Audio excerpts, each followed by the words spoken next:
let's take you across to England, where Queen Elizabeth II's final journey is underway. Remember, it is later this evening that the Queen is going to be laid to rest with her late husband. So these are the visuals that are coming in. It has been a very somber but very ceremonial last few days across Britain and especially in England. And now the focus being on the final journey in London. My colleague Sanjay Suri is also joining us from London. Sanjay, just give us a sense of what happens over the next few hours till the Queen is laid to rest. We are seeing the hearse being taken through Windsor, and the crowds here are very much more than we saw even in London. The place is, as we can see, absolutely packed to capacity and more. And this is inevitable because Windsor is the royal heartland. This is the area where the Queen lived in Windsor Castle, which is different from Buckingham Castle because it's more family-oriented, more people-oriented. Buckingham Palace is more state-oriented. But this kind of outpouring is almost the neighbors turning up. This has been her area and where she has always gone horse riding. She has a passion for this area, and we are seeing that expression now.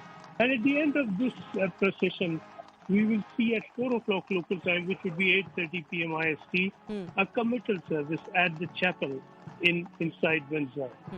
That will be the final public phase of the ceremonies. Following that, at 7:30 p.m. local time, which would be midnight Indian time, we will have the final service, which will be for members of the family and for very close friends and associates. That will be a very private affair. And then we will have the burial, and the Queen will be lowered into the vault at the St. George Chapel inside Windsor Castle. So Sanjay, we all know the love and emotion that is pouring out for the late Queen.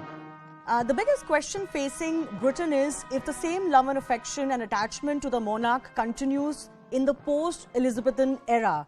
What do you make after speaking to the people who are turning out to bid their final adieu to the Queen? Do you believe that the continuity will be there, or a lot is ending with Queen Elizabeth II?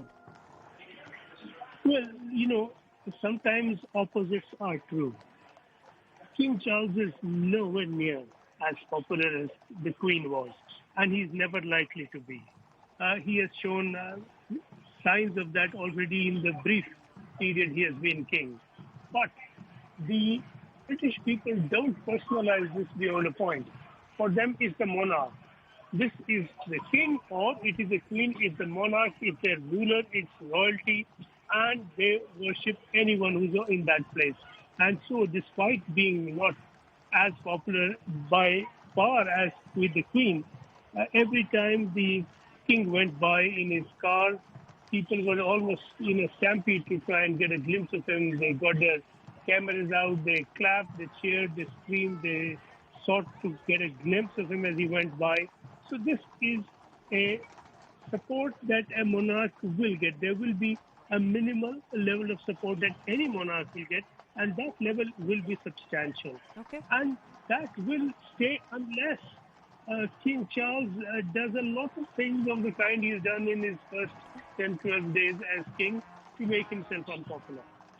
All right. Sanjay, we'll keep coming back to you. There are a few hours still left, as you said, before the ceremonies are completed and the Queen is laid to rest. On that note, though,